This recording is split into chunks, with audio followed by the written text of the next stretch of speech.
Otep, cher Kamit, aujourd'hui nous allons parler de la chance. Nous allons aborder le plan métaphysique de la chance, l'aspect spirituel de la chance, mais également nous allons aborder l'aspect créateur de la chance. Créateur ici au niveau de l'action. Donc, en mettant en exergue ici la loi de l'action, la loi de l'effet boomerang, la loi du donner et du recevoir. Alors, d'entrée de jeu, quand on parle de chance, ça renvoie d'abord à un équilibre énergétique. La chance renvoie d'abord à une paix intérieure. Vous ne pouvez pas attirer ce que vous voulez parce que tout le monde, en fait, dans la vie, tout le monde recherche le bonheur. Vous ne pouvez pas donc attirer le bonheur ou alors prétendre attirer le bonheur si vous-même vous n'êtes pas intérieurement en équilibre, si vous n'êtes pas en équilibre avec vous-même, si vos corps ne sont pas bien alignés, si vos centres énergétiques sont pollués ou souillés, alors il sera difficile pour vous de pouvoir réaliser ce que vous voulez.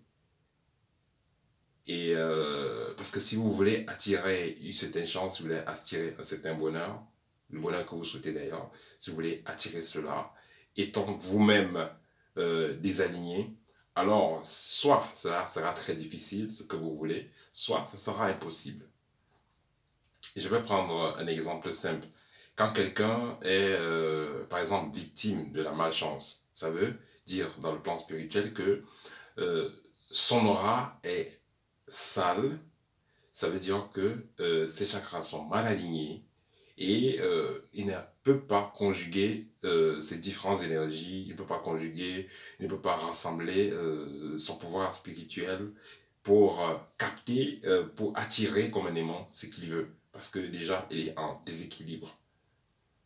C'est pourquoi quand quelqu'un a des blocages, il ressent que les choses ne vont pas, vous pouvez être 5, vous faites un concours, tout le monde réussit, vous ne réussissez pas, vous êtes avec des gens, tout ce que vous essayez toujours avec les gens, avec vos amis, avec vos proches, tout ce que vous essayez avec eux, eux ils vont faire, ça va marcher, mais vous faites, ça ne marche pas. Donc ça veut dire qu'il y a une certaine poisse en vous. Vous essayez un domaine A, le domaine B, le domaine C, tout ce que vous faites, ça ne donne pas. Que ce soit au niveau du couple, ça ne donne pas. Que ce soit au niveau du travail, ça ne donne pas. Et ça va souvent de pair. Le travail, le couple, après c'est même la santé et tout ça, ça ne donne pas. Et vous allez donc voir le lien qu'il y a entre le désordre énergétique et la sorcellerie. Et les effets de la sorcellerie. Parce qu'il y a de la malchance également qui peut venir des manipulations sorcières, des effets de la sorcellerie. Et comme je le dis toujours, un sorcier à la base, c'est quelqu'un qui a des connaissances spirituelles. C'est quelqu'un qui est, on va dire, un initié. Juste que là, je prends le thème sorcier dans le sens péjoratif. Donc, en tant que sorcier, c'est-à-dire initié, il connaît très bien l'anatomie du corps humain, c'est-à-dire, je parle ici de l'anatomie spirituelle, métaphysique du corps humain. Donc, ce sorcier-là va savoir quel point toucher pour que ça fasse mal. Il y a, je vais prendre le cas du chakra qui se trouve au niveau du cœur, le centre énergétique qu'il y a au niveau du cœur ou du plexus par exemple, sont des centres énergétiques qui sont assez importants par exemple pour pouvoir attirer ce qu'on veut. Et ce sorcier-là pourra donc agir de façon métaphysique pour neutraliser ou alors pour polluer, salir ces centres énergétiques-là. Il y a des cas où vous allez voir donc quelqu'un qui a certains problèmes et en faisant des analyses, vous allez vous rendre compte que ces problèmes-là sont dus par exemple à des repas de nuit, à des couches de nuit. Voilà. Tout cela va impacter dans les centres énergétiques. Et plus tard, l'individu aura des problèmes sérieux. Parfois, cela va même aller jusqu'au niveau physique. Il va ressentir une pression sur la poitrine, une pression sur le plexus et tout ça. Donc, c'est des déchets, c'est de la merde. De façon énergétique, c'est de la merde qui est déposée dans ces centres-là. C'est comme si, à l'entrée de votre maison, on met une barrière pour vous empêcher de sortir. Ou à vos fenêtres, on met des grillages et pour vous fermer quelque part, pour vous empêcher de sortir. Alors, puisqu'on a mis ces barrières-là, vous n'arrivez pas à sortir, vous n'arrivez pas à capter ce qui se passe de l'autre côté.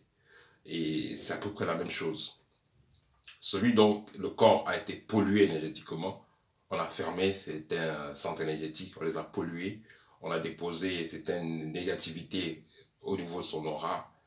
Il y a des pratiques que les sorciers font souvent, qui fait en sorte que l'individu puisse avoir comme du charbon sur le visage de façon métaphysique. Ça veut dire que vous allez déposer un dossier avec les autres, on prend tout le monde, vous ne vous prend pas. Et parfois les gens vont dire que vous avez la malchance, vous avez la poisse, et on vous a noirci l'aura, on a mis quelque chose sur votre visage de façon métaphysique. Et cela va vous empêcher non seulement de vous développer spirituellement, mais d'abord, ça va vous empêcher d'avoir ce que vous voulez. Et vous allez donc ressentir cette poisse-là qui va peser dans votre vie et tout sera bloqué. Donc, pour revenir dans ce premier cas, disons pour réenchérir, ce qu'il faut comprendre dans ce premier cas, c'est que la malchance est d'abord énergétique et parallèlement, la chance est d'abord énergétique. Ça veut dire que si vous êtes bien aligné énergétiquement, si vos centres énergétiques sont propres, si votre aura est propre, il sera facile et naturel pour vous de recevoir ce que vous voulez, d'attirer ce que vous voulez. C'est pourquoi l'initié qui a atteint ce niveau a tout ce qu'il veut.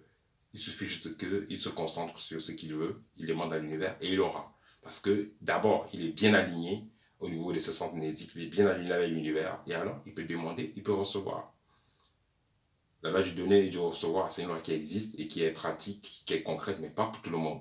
Si vous êtes en harmonie avec vous-même, vous êtes en harmonie avec vos différents corps, vous êtes assez propre énergétiquement, alors vous pouvez donc recevoir tout ce que vous allez demander, l'univers va le faire. Mais si vous avez des barrières intérieures, donc c'est-à-dire des pollutions énergétiques qui sont assises sur sur vous, il sera difficile donc de pouvoir attirer réellement ce que vous voulez.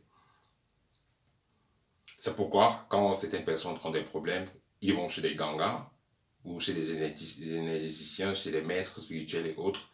On va faire des bains spirituels, des bains d'encens, on va les laver et voilà, on va faire des soins énergétiques. Le but c'est enlever la mauvaise énergie qui a été téléchargée sur eux, soit par leurs propres actions, soit par des pratiques sorcières que autrui a fait sur eux, pour les bloquer ou pour les noircir. Ça, c'est le premier cas. Le deuxième cas, en ce qui concerne l'attraction de la chance, c'est tout à fait lié à la loi du donner et du recevoir et à la loi de la cause à effet. Il est bien dit, celui qui veut recevoir doit apprendre à donner. Pour recevoir, il faut apprendre à donner. Si vous voulez recevoir de l'amour, apprenez à donner de l'amour. Vous voulez de l'attention, apprenez à donner de l'attention. Vous voulez de l'argent, apprenez à donner de l'argent. Vous voulez des opportunités, apprenez aussi à donner des opportunités aux autres. Parce que ce que vous faites à l'autre, tôt ou tard, vous revient. Si vous pensez que vous pouvez évoluer seul en mettant les autres dans les problèmes et en faisant du mal aux autres, tôt ou tard, cela va vous revenir et ça va faire en sorte une forme de malchance. Donc, tout simplement, pour dire que ce deuxième aspect est lié à vos actions que vous faites sur autrui, aux actions que vous faites également, même aussi à la nature. Parce que l'initié, c'est que la nature, elle est vivante.